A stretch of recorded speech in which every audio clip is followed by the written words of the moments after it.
All right. Good morning, brother. Thank you so much for joining us.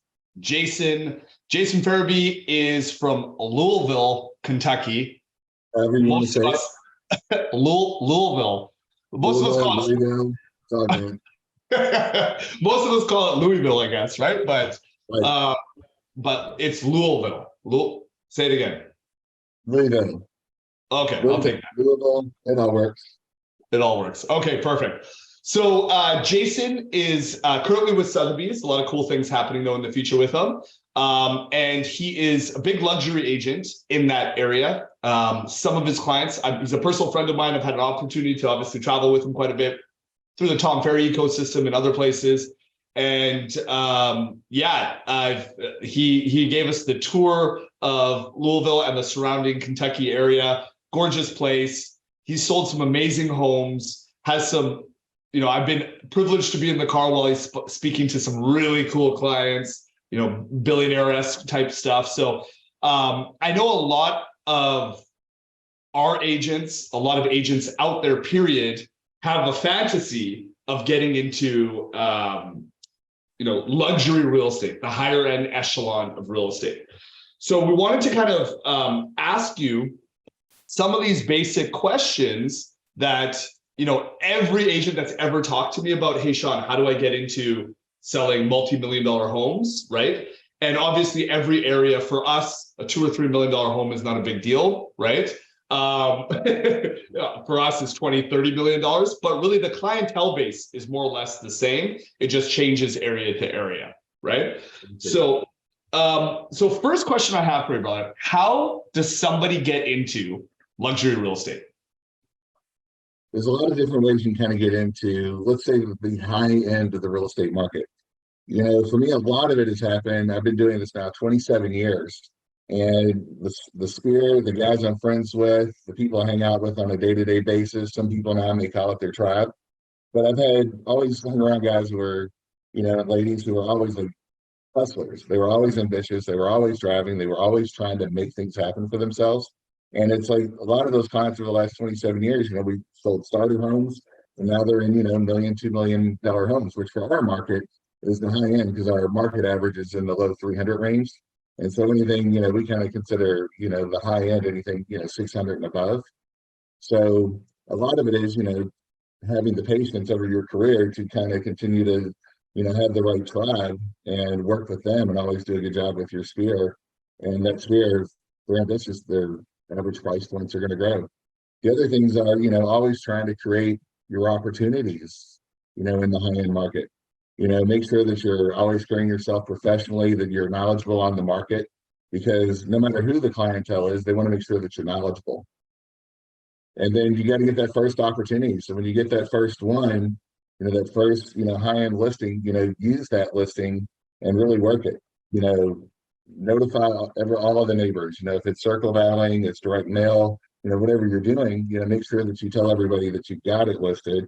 Try to get as many people into the showing as possible and do a good job on diligent follow-up. And then when it sells, tell everyone you sold it. And then you start, creating your track record in a higher price point. So hold on a second. Let me get this. Did you say that you have to actually prospect and circle dial and door knock and do all these things that regular agents have to do in luxury real estate? Yeah, I guess if you're scared, you can slide broadcast if you can get away with that. But no, it's best to door knock and call and, do what you can do to be involved in the community so that they know. And so I liked how you mentioned your sphere. Your sphere is obviously going to grow, right? Did you start in luxury real estate? Like I know personally your background, but you don't come from like a billionaire family. You come from a real estate family, but you don't come from a billionaire family. So yeah. How did you work your way into portfolios with dealing with these super affluent people? A lot of it was, just getting involved in day-to-day transactions and doing business. And then there were always opportunities and referrals that would come about. As you're getting involved in things that, for my first sale was like 83,000, in 1997. My highest price point's been 3.2 million, for a single family home, here in this market. So, it took a while to kind of get through those things, but it's like all the opportunities create more opportunities. It's like you got to be on the phone, you got to be in front of people to get opportunities. And I would say, some of the first breaks, came when homes were, clients that, might see that I listed a home for 200,000.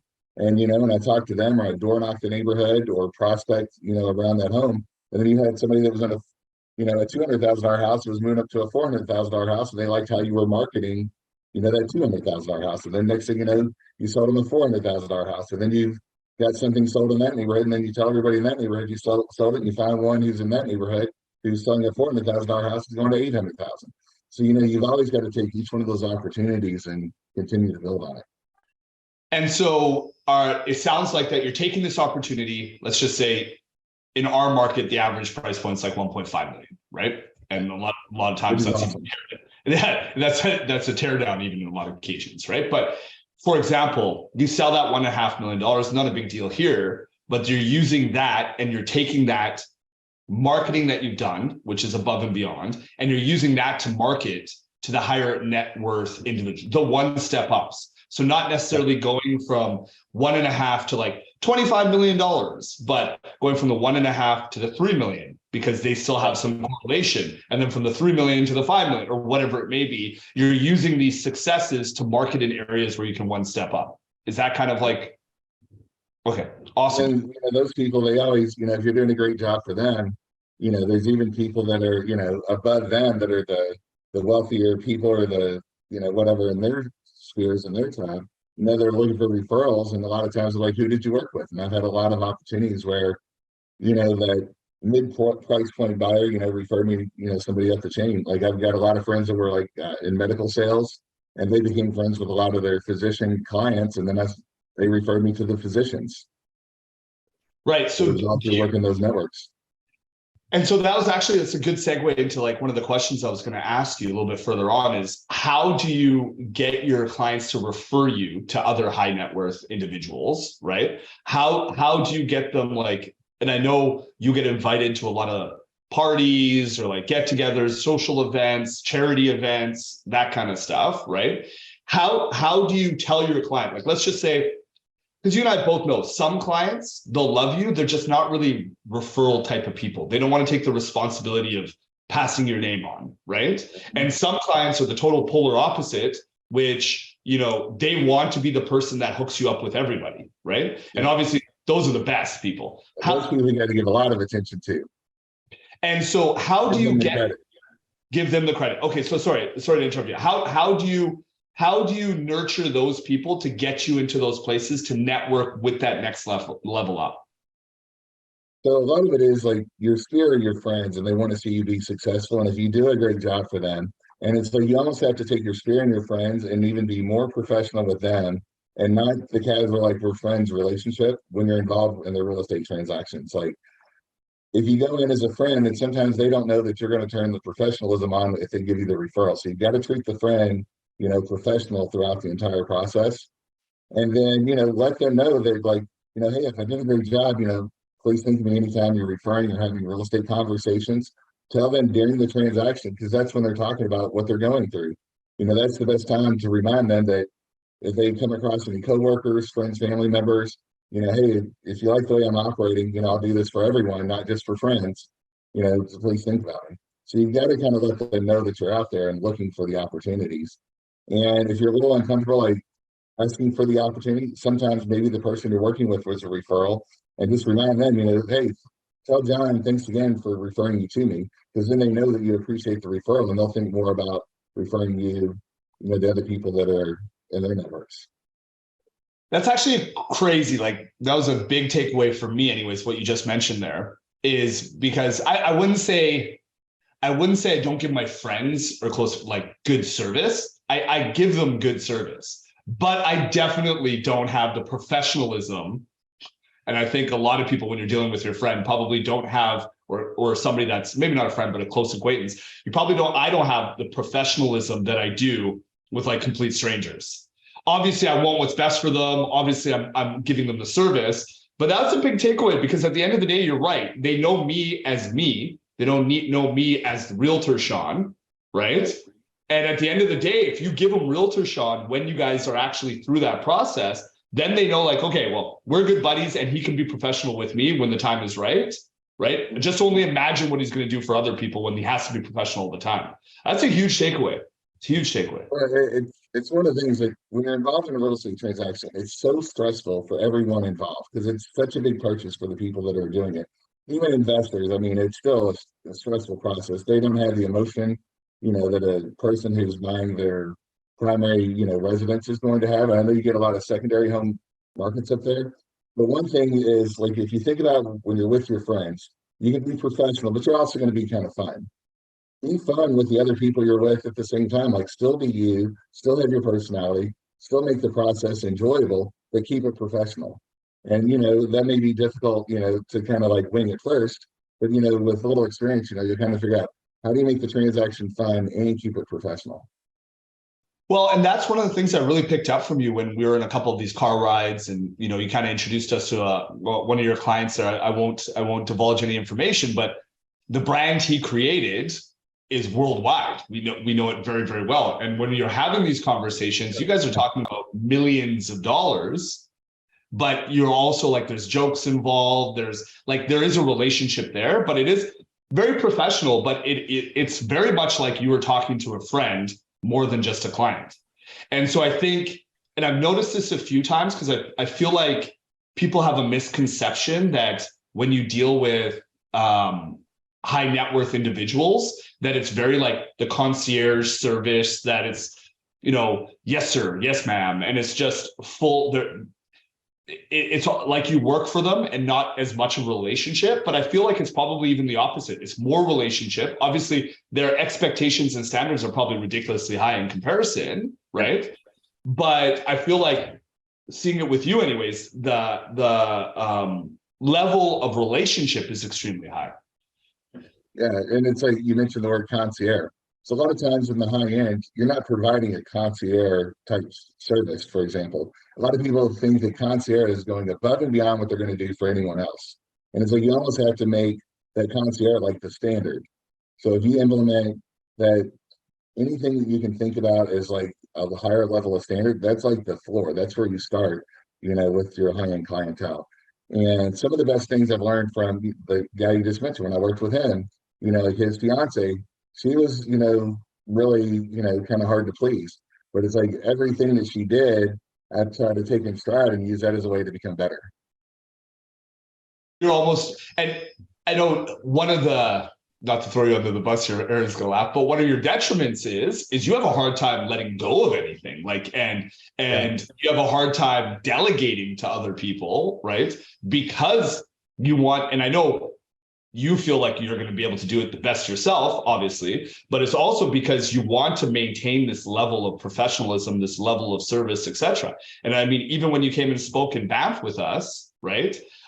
You were on the computer a whole bunch of time because maybe you can explain to what type of customer service expectations do a lot of these high net worth clients have versus maybe somebody that's just buying a regular condo or something like that?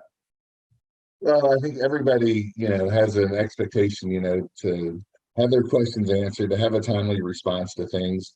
And some of that will be on a case by case basis with each person.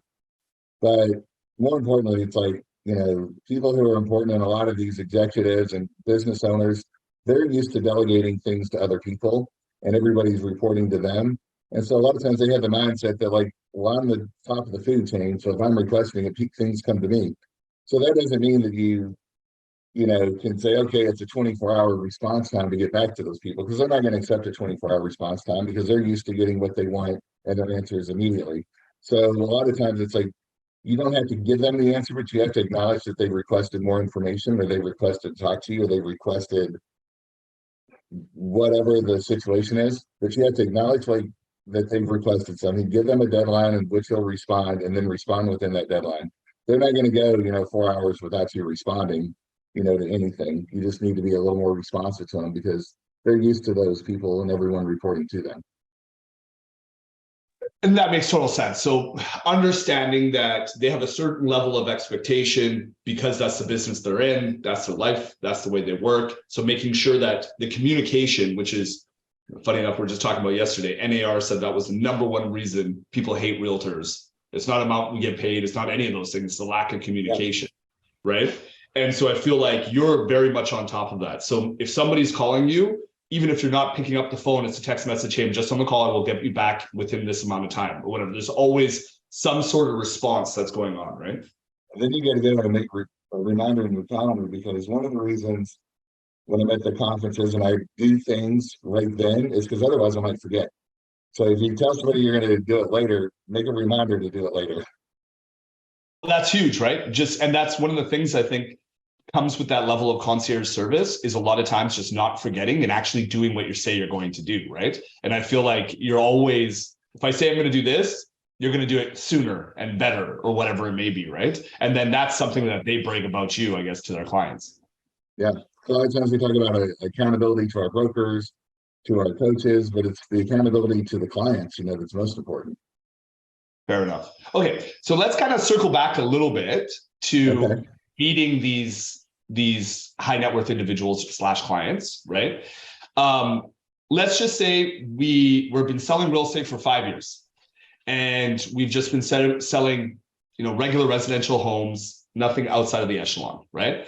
We want to start building our sphere, our network, our friend group. We want to get into a customer base that can afford, in our market, 5, 10, 15, 20 million dollars, whatever it may be, right? What would be some of the tips and tricks or whatever it is for these agents to be able to put their foot into that market? So, you kind of think about it a couple of things. So let's just say, like, for example, you probably heard the philosophy, like, adopt the clientele. So, if Sean or Adam, sells a $5 million house, maybe they're going to call everybody in the neighborhood, but adopt like the success that the other agents in the office have. Use like Stonehaus just sold this $5 million listing. Put that on your social media pages. Put that on your Facebook pages. Put that in, if you're doing an email out to your sphere. Show that, like, if you're not doing the business, show that your brokerage is. Adopt the success of the brokerage into your model. And then, if you want to go to like the old Mike Ferry scripts, like, hey, a home just sold at ABC Street. And we know that when one home, usually 2 more sell right away. Like, prospect, get on the phones, like, do the mailers. Like, if Sean or Adam sell a house for $2 million in a neighborhood, or $5 million in a neighborhood, $10 million, whatever, one sells, maybe some others call, just call and, like, don't feel like you're cold calling. Don't feel like you're prospecting. You're providing information. It's like, I always feel like if you call and tell somebody that a house just sold in their neighborhood, that some people will say that is, cold calling and things like that. To me, I always think about it's like, I'm just providing information. They want to talk to me, great. If they don't want to talk to me, they can hang up. It's okay. So it's like, call and tell them, that, hey, the home just sold down the street for $5 million. If you thought about selling your house, and just see what happens. And I love that. Are intimidated, to take that listing, call Sean, call Adam, call one of the other top agents in the brokerage, and co-list it with them. You still get the opportunity to work the open houses. You still get the opportunity to do the events and do those kind of things. I love that. So using the brokerage, which we did 2,200 transactions, and there's lots of 5, there's a couple 10s, there's some big numbers in there, right? Using that to be able to circle prospect. The reality is most of our agents probably don't go door knock the neighbors beside them. And it's funny, I've actually had one of the top luxury agents out, who's a friend of mine, on the Summit Series last year. And he built his entire business in West Vancouver, where the average price point in that area, like he sold a $21 million home last year, right? It does well over 100 million in sales. He built his entire business on door knocking, either expired or just straight door knocking other sales in that area. And even using kind of like what you said, even if the brokerage didn't sell it, you can still go door knock that area and give information on, did you know that 123 Banana Street sold for $5.9 million? You can tell them information. You're not necessarily saying it's yours or not, but I love that idea. Now, on a different aspect, so that's the prospecting side, that's the giving the information. The other thing, okay, so it's like you talk about, like, how do you get face to face? A lot of times you just got to be where they are. And one of the things, I'm not as good at, but I want to work on for this year is being involved in more charitable activities and just attending the fundraisers. It's like, how easy is it to go out, on a date night, with your spouse these days, and spend $200, having dinner and a bottle of wine. I mean, it's so easy. Why not take that date night and turn that into, a charitable affair where you're going to do the same thing, have a great time, have the opportunity to network and meet other people? Because the people that are involved usually in the charities, they're normally, higher net worth people, that can afford and have the disposable income to attend these events. And So that's to one that thing point, that, Danielle and I are going to work on for this year is to try to be more involved in that way.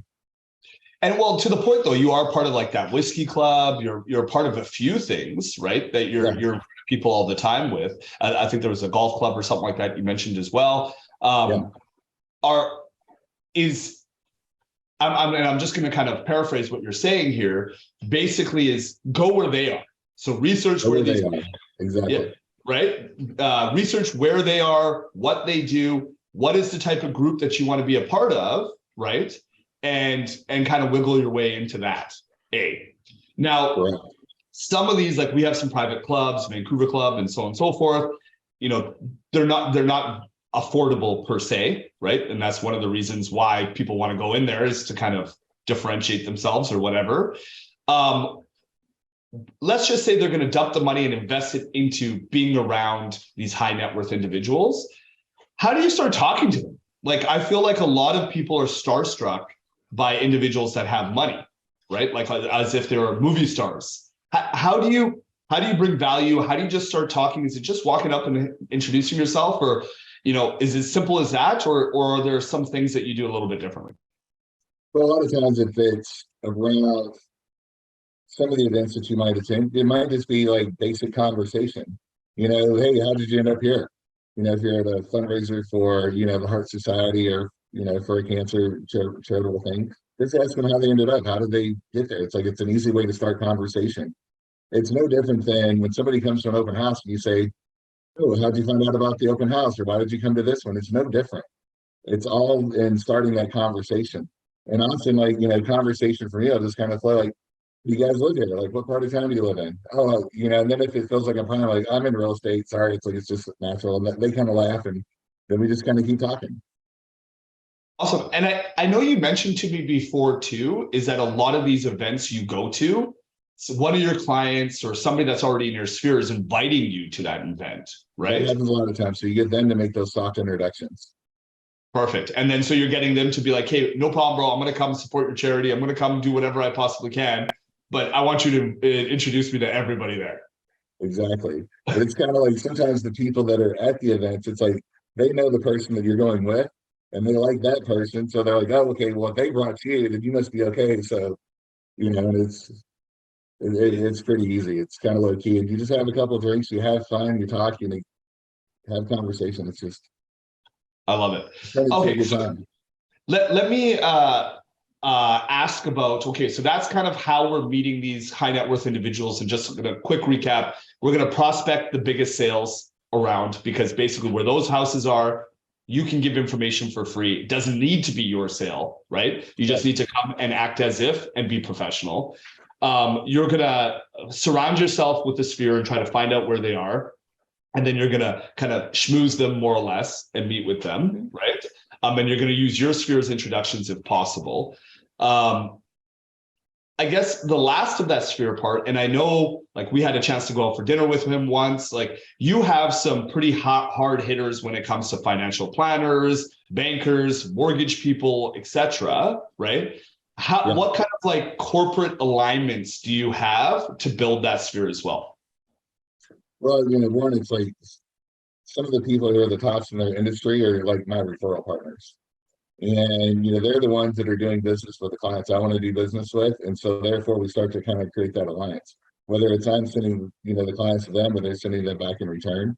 It's like I just switched wealth advisors, largely because I wanted to be able to get somebody who's got a bigger database to kind of tap into. I mean, yeah, it's like how do we make some money, with the retirement, we're putting away, but in the meantime, his referrals are more valuable. So, trying to partner with other people in those situations. Same thing with our CPA. We've got one of the top CPA firms that works and does our taxes at the end of the year. And it's like, so we're in with one of the partners there, and, he knows that we're looking for business and referrals. And, we've worked with a lot of the other partners and his clients. And so because this actually came up yesterday on one of these calls. Sorry for the listing sides. Do you guys pay each other? Do you give them referral fees, or is it basically just built on reciprocity of clients? So I'll say 99% of it's built on reciprocity of the clients. But it kind of goes to the next phase a lot of times, like with friends and referral partners. It's like who's picking up the bill at dinner. Right. So it's dinner, really. It's not even it's Yeah, it's the dinner. And it's like that's a great thing because you know, part of what these things are is like how do people know that you're important to them sometimes? It's just from getting your time.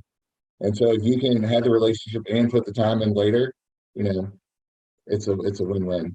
and that's funny that you say that, because I genuinely believe that, especially when you start hanging out with more successful people, like gifts mean less, all these things mean less. It's like their time spent with you means more, because their time costs thousands of dollars, literally sometimes. Right? That happened at a closing. So one of my clients, he was head of Latin America for GE. And at 50 years old, he was already facing an estate problem because he was involved in GE from the time he was 20 years old. And already had 30 years of the company where their stock had averaged 20+% per year, during that time. And we went to a closing. It was on a $950,000 sale, which was one, and at that year it was, I think, 2010 or 11. So it was like one of the top 3 sales in our county. And the other person who represented the buyer gave them a gift. And I kind of looked at it, I was like, sorry, I didn't bring you anything. I didn't get you any gifts. They're like, we don't want any gifts from you. It's like, we spend so much time with you during the real estate transaction, and then the transaction's over. We don't get to spend as much time with you. But you always call, we try to go out for dinner and drinks, once a year. And it's like, we don't need a gift. Like, just keep calling us, inviting us to do stuff. Those are the things that we like to do.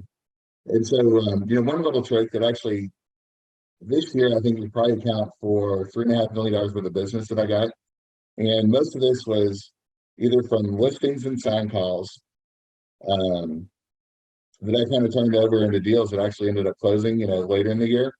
But prospects that I had, I don't know if you guys have like a home show or a homeorama, but that's where the more expensive homes. So this year, a lot of the homes were in the $2 million range. So I actually bought, for the Builders Association, a lot of the tickets, and I gave them out to high-end clients, and I gave them out to high-end sphere. Like, hey, I've got tickets. Everybody wants to see the new homes. They want to see the latest trends, even if they're not in the market. But that actually got 2 buyers that I just had phone calls with and was trying to work with. That got them committed to me. So out of the 2 right there, I got a 1-1 and a 1-750 sale. And they came, and one of them I met from a listing that I listed for $1,050,000, and the other one I met because I had a lot listed for $250,000. Crazy. So, to find something in your local, in your local area that you can do to like be a reason to like call people and offer them tickets. Yeah, I love that. Something like that. And so when kind of back to your referral partners on that side, because I really want to kind of dig into that a little bit, because I know that's a question that's been asked quite a bit. Do you schedule or plan like when you're taking them out? Like, is it every quarter you take them out for dinners? Is it like, how hard do you prospect them? Like how many conversations? I know you're probably working a lot of active deals with the mortgage guys and so on and so forth, but everybody else, how hard do you prospect them? I should probably prospect them harder. But I mean, it's like, anytime we have a referral, back and forth, it's like we always kind of plan a dinner. So that gets us together pretty often. And then there are also people that I'm talking to on a regular basis just regarding other things in my day-to-day business. So, but yeah, probably need to get more of an organized structure with those referral partners to do more. But it's one thing that I consciously make an effort to is like when I go to find a CPA, when I go to find a wealth advisor, when I go to find, an attorney I can work with, like who's in a good position to be a good referral partner. Awesome. Trying to be more strategic on those things other than, I just know so-and-so. Another good way where I met a lot of people when I was younger is, I didn't go to the gym that was, $10 a month to have a membership. I went to like the gym where, the memberships were like $100 or $150 a month. And, same equipment, same workouts. But it got me involved with people that I could network with that were a much higher, status, because they didn't want to go to the gym for $10 a month. They wanted to go to a nice gym that was clean and everything. So that's another easy way to get involved. So you're basically and one of the takeaways I guess I'm getting from you here is obviously putting yourself where they hang out. That's kind of one of the things that we've been talking about. But also it seems like you've invested money in the past where it allows you to have time in front of them, not necessarily like one shot sending out a video or you know what I mean, whatever it may be. You are trying to be in that social sphere as much as possible. Correct. It's like even the CPA, there are CPAs I could get that would be a lot cheaper, but they don't have the same clientele list that this CPA has. And then so it's like I want to be involved with that CPA to be part of his clientele list. Now, if I could get him to host some events, that'd be even better. We don't have to So do that for him.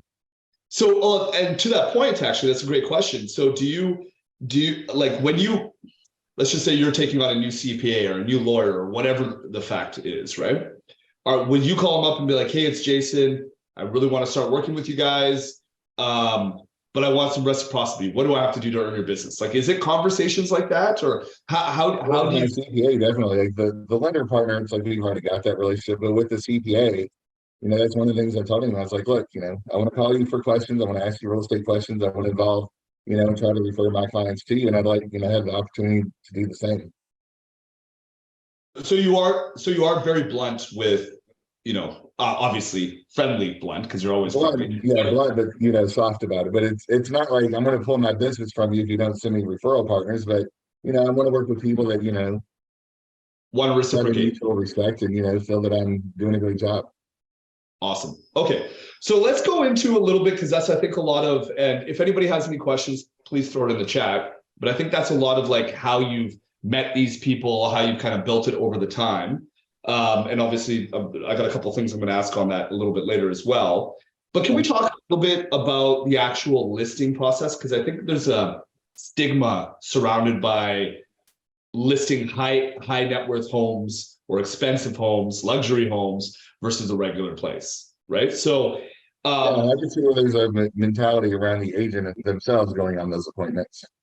right. And so a lot of people are like, okay, and don't get me wrong, I know of listings where they've spent $100,000 basically to win the listing because it's going to be a potential $1 million commission or whatever, and they want it in. Yeah, we don't have those here, but I'd like to have that chance. Yeah. I think I'm alive, when properties here sell for 10 million bucks. Yeah. Well, there you go. Maybe So another 20 years. yeah, it's going to happen. But when you list a property, right? Do you spend, obviously everything's a little bit different, right? Yeah. But what are some of the services that you do for a listing? Like, do you renovate? Do you stage everything? Like, do you have fly-in people from India to decor? Like what? Like, there's this extravagant stuff that you hear done all the time. Mainly, it's flabbergasted on obviously all these TV shows and stuff as well. But Yeah. what The what rates what? they show the staging budget relative to the commission. And like the staging here isn't that much cheaper, but the commissions are far less than what you see on those shows. Fair enough. And I think a lot of the commissions on those shows are hyper, like just the total commission. It's, like they add everything. They make it as glorious as possible, right? Yeah. But so So to what kind are of get some of into the that a little standards? bit, so, let's just think about like some different things that have happened on some different properties. So, one, it's like you've always got to have professional photography, but now everybody's doing that, throughout the price point. So that's not as much of a thing as it used to be. One thing that I'll do a lot of times, like staging is still expensive relative to what our commissions are. But, I've got a guy that I work with who can do some light staging, but more importantly, he'll go through and help them declutter. So I'll have him, go through and, maybe it's only for a day or two, but he can go through and like kind of declutter the house, kind of help it, get ready for showings. And he'll actually like, grab the things and box them and take them down to the basement. So, that's one thing that we'll do. A lot of the high-end clientele that I've seen, it's like a lot of them are so busy in their professions, they don't think or they don't know who to call on like the small things to get a house ready, nail pops or mulch or weeds or trimming the landscape. A lot of times, they don't know who can do it. Like maybe they got their person who comes twice a year, but those are a lot of things. Now, like our commissions aren't big enough where I'm paying for it, but it's like there's a lot of these houses where I'll spend, $8, 10, $12,000, to get a house ready. But it's just part of the understanding with the seller is look, I'll take care of getting it all done. You can pay me back at closing. and I'll just kind of let them know like the invoices along the way. But I'll take care of everything. I'll get it all ready for, for the market. We'll get the pictures taken. Then when we get to closing, they'll owe me. I mean, the biggest one I've had, I think somebody owed me 30 grand once at closing. But we had to, fix some structural items and put a new roof on and a couple of things. But I did all that, and it's like I went into it without any signed agreements on the improvements we were making, just knowing that in our relationship they weren't gonna, leave me hanging on Whoa, those whoa, things. whoa, whoa. So you did that on a handshake. You didn't even do I did that. that on a handshake, Wow. Wow. and So I mean, it's not came back to bite me yet. So yeah, if well, it comes back to that's bite me, maybe I'll, do an agreement. But right now it's a two-way street of trust. That I'm trusting them that they're going to pay me and keep me involved in the listing. And I'm also trusting myself that when I say I'm going to do what's best for them to sell the house, I'm going to do what's best for them to sell the house. If it's overpriced, we're going to have a candid conversation about the market's rejecting the price. And, the market is saying that, we may not get this price. Is your motivation where we need to adjust the price now? It's like we're going to have candid conversations. It's not going to be, that we're not going to talk about price. I'm going to go into a luxury listing and own the price and be stuck at some high price. No, the market data said that's how we got there, or they said that's how we got there. Like if the client picks the price, which a lot of time on these high-end properties, they want to have a little input, which is fine, but I need to make sure that they're committed to staying with me, until either their motivation grows to that point to adjust the price or the market, appreciates to it. so okay, to that point, because that's part of the trust, and that's kind of where you're talking about it when it comes to the pricing point. You've put money into this. You've invested in the fact that you're going to be selling this home for them, right? Right. For the best possible price you can. And there's a couple things that resonated with what you said, which I'm going to bring up in a second here. But so you're doing this basically on the cuff. You're doing it on a handshake. Not obviously every single one, but you've done one as high as $30,000, which is a ton of money, right? Yeah. That they're going to be paying you at the end. But really, that is a level of concierge service that I think most agents wouldn't do. I've done that a couple times, but to be honest, not to that extent. I'm talking about a couple $1,000, and I'm getting some signatures signed. But I guess that's the kind of level of trust. And when somebody says to their client, it's not that these people can't afford to pay $30,000, like they're affluent individuals, right? It's just they don't have the time, the willpower, or the want. They're just, Jason, take care of it. They seem to do it often isn't as high as mine for how important I think it is in making the house, look as good as it can look to sell it. And so that's one of the things I was going to point out. You mentioned things like nail pops and like, for those of you that don't know, that's like somebody's painted over the drywall. It's a drywall screw or whatever, and it pops out a little bit. Like these are very minute things that I think most of us as realtors never pay attention to, right? But you are. So that when you're listing these properties, you're trying to make them as perfect as they possibly can for market. Is that right or wrong? Right, because the buyers are going to take whatever it costs to fix an item, and they're going to triple the cost in their head if they're going to buy it. Plus, they're going to think about the time it takes. And it's just crazy the amount of simple things you can do to a property to enhance its opportunity to sell it. Like I can give you like two quick small samples. One of my buddies, it's like he was dating a girl, so her best friend was a realtor, so he had to give her the listing for 3 months, and he's like, because I don't want to upset the girlfriend thing. So okay, whatever. So then, 3 months later, she didn't sell it. He's like, all right, Jason, come on, it's your turn. I gave her a shot. So I went in, we restained the front door. We put WD-40 on the old rub bronze hardware because the sun had faded it. We switched out all the lighting on the inside, the LED lighting from the fluorescent lighting, and we stretched the carpets and then cleaned them. I listed it for the same price and sold it in 10 days. And this was in 2017 or 18 when the market wasn't where it is today. I took another property that had been on the market. We adjusted it 5,000, and all we did was declutter, and we took out the brass and put in old rub bronze like hardware on the kitchen and a couple light fixtures to the tune of about $400 worth of materials, and sold it in 3 days. And it had been on the market for 6 months before that. So there are like so many little subtle things that can make a house look better. It's like when I first got into business, believe it or not, we didn't have the internet to shop for properties because it was 97, which the internet became prominent, 98, 99, it kind of started there. So it's like our listing presentations used to be around first impressions, and the first impression started with like cut the grass, pull the weeds, fresh mulch, paint the front door. And now it's like those first impressions go all the way through, really the entire virtual tour. If you're using like a Matterport type product, you've got to have the first impression all laid out before the buyers even consider it. So you've got to take not only what we used to tell the clients, 25, 30 years ago to do to get ready, but you got to take it all the way through. And if the seller, doesn't have the motivation, they think buyers will just overlook it. I don't want that for my listing. So if I can get them to agree that they'll reimburse me, I'm going to go in and do it because I know that it will get the money in the end. So that's huge. I think that is what you just basically said right there is a huge differentiator between luxury, but I don't even think this could be applicable to everything. So I don't even want to just. I just did on a $300,000 house this summer. There you go. So it is literally applicable to everything. But also, I love how you use that to basically tell your clients too on the things that you're going to do to sell them. You have confidence that this actually does make a big difference, right? Yeah. And you can show prior examples of like, listen, this home didn't sell for 6 months. All it took was all of this, which cost the homeowner $3,000 or $5,000 or whatever, right? And they ended up selling for the exact same price point, right? And I think these things really make a massive difference because it shows that you actually care about selling the home and the product, not as much as just your commission per se. Right. So, that's a big takeaway because that's, I tell my clients it's 7 to 10 days before they sign with me before it's on the market. Right.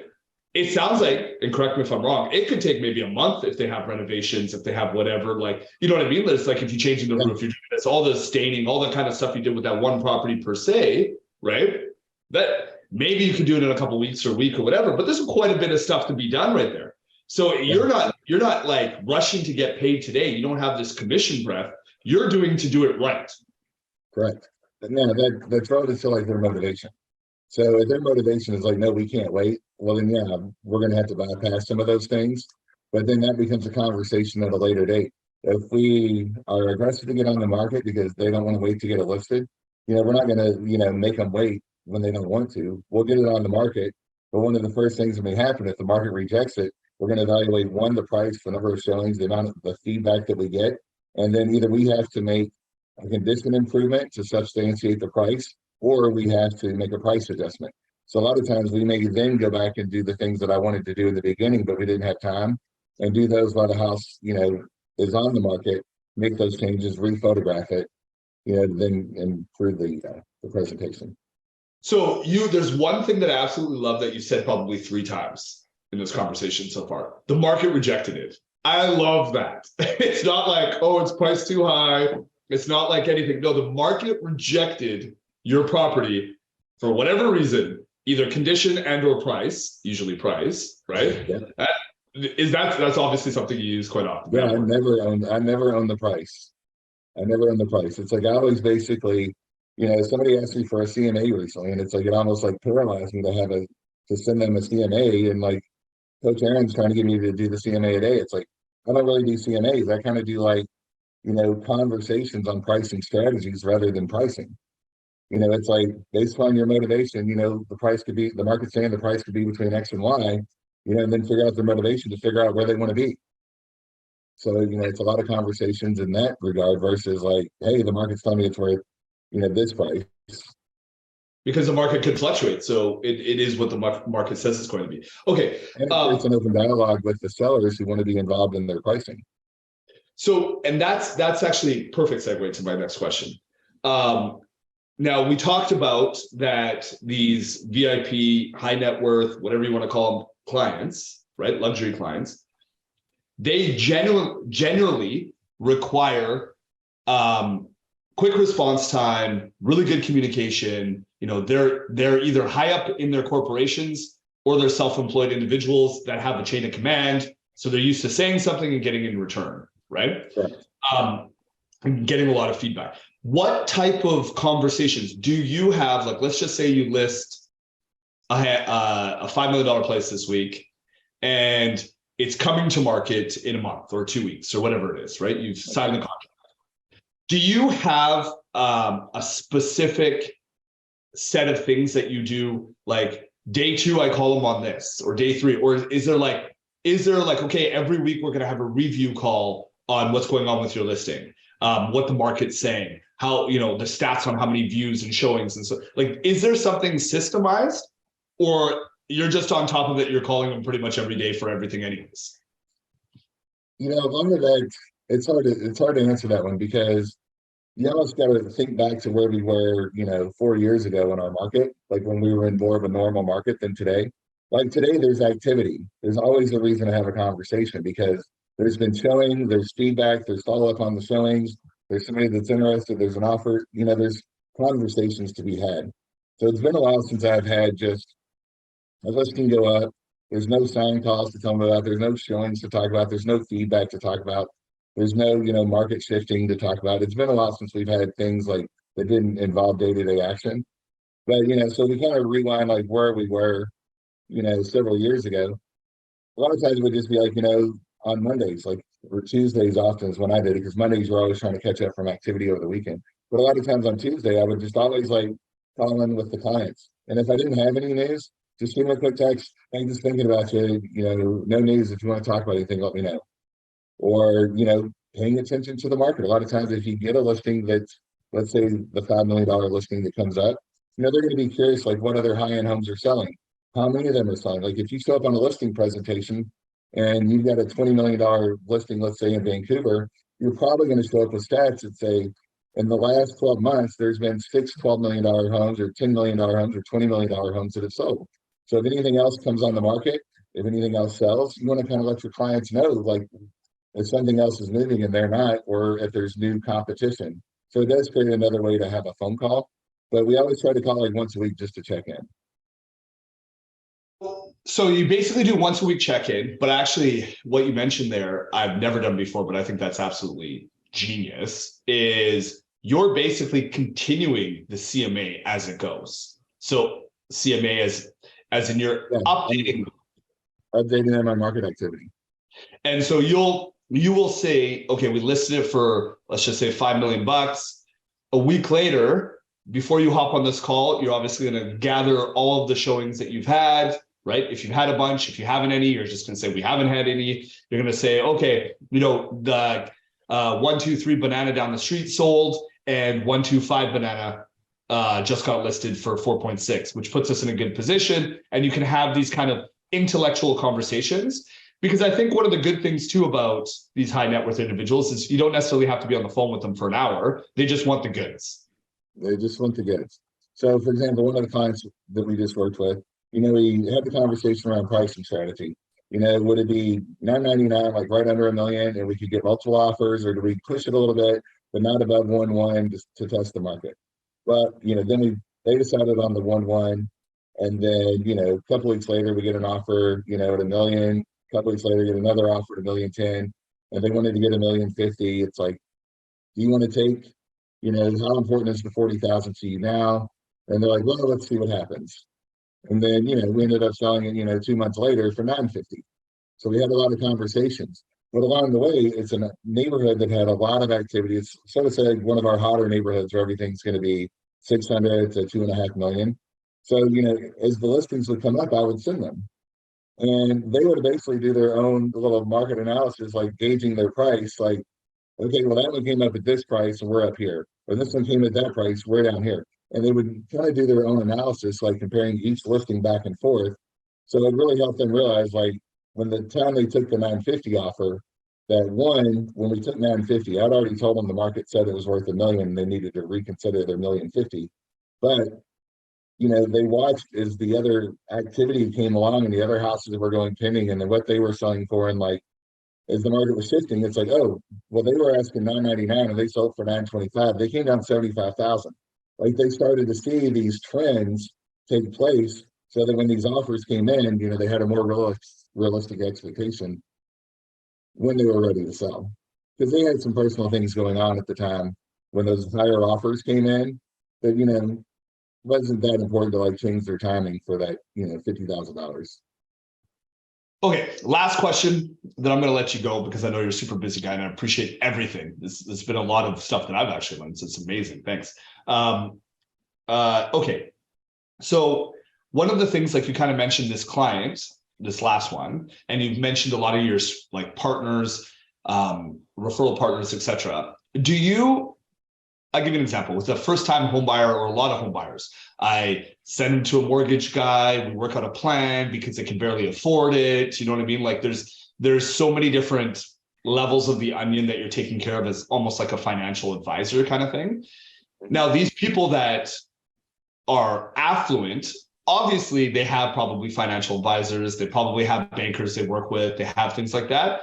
Do they put those in your hands? Is that services that you offer? It's like, oh, I'm one-stop shop. Jason, come to me. Obviously, I'm going to take care of the real estate side, but I have a bunch of different partners that are going to work on this for you. Like, is there a different demographic there? Like, are you dealing with their accountants more? Or you know what I mean? Like, who are some of the people that you have in your team that you allow to other people, or you refer, I should say, not allow? And are you dealing with some of their underlings or whatever you want to call it? Are you dealing with their accountants? Like, give us a little bit of an idea of who you deal with and what services you help hook them up with. So a lot of times it's like in high end, it's like I get a feeling that people tell you more how to communicate with them if you listen. So you have to pay attention to like what your clients and how they're communicating with you. Like I've got some that are affluent that they want to text because it's short, it's sweet, it's time efficient. I get other ones like they want to talk on the phone. They don't want to do a text. Others that want to email, others that want to DM. So one, pay attention to the way your client's communicating with you. And two, when it kind of gets into, the finances thing, you'll have some clients that will share with you, what their situation is or what they're doing. Others that'll say, like, here's how I talk to you, just call him.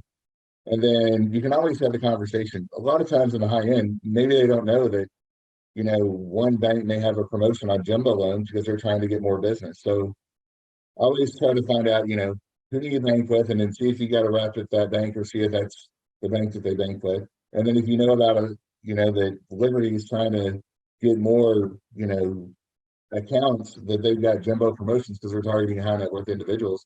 Like, say that's great. I got a, this person, their bank's being really aggressive in the jumbo market right now. You may want to follow up with them. And then, sometimes they don't even talk to their CPAs, and you want to ask them, did you run this by your CPA, how you should structure it, which is great. Sometimes it costs you a client. I had one, they were getting ready to pull the trigger on building a $4 million home. They talked to their finance guy, and he's like, you guys should move to Florida. You're making too much money. So they went to Florida and bought a $5 million house. And so, but it happens. Because they went to the no state taxes. That's brutal. That's brutal. That's hilarious though. Okay, so that's good. So you do it's my big takeaway from that is you're basically listening to the way they communicate with you and responding on which way they communicate with you. And you're just asking questions to see what their service. So there really isn't a huge difference between a regular mortgage and somebody that's going to be affluent. It's whatever their needs are, you're going to be able to cover and help. And however they want to communicate, they'll let you know. And if they want you to talk to one of the other spouse sometimes you get one person who really cares about, which house they get, and one person who doesn't, we'll kind of work on things of that matter too. But if they want you to talk to the finance guy, the CPA, whoever, they'll tell you. Awesome. And awesome, brother. Just ask, is there anyone that I need to consult with? Right. They're going to give you the guide and lead to it. Awesome. Perfect, brother. Thank you so much, man. This has been a jam-packed hour.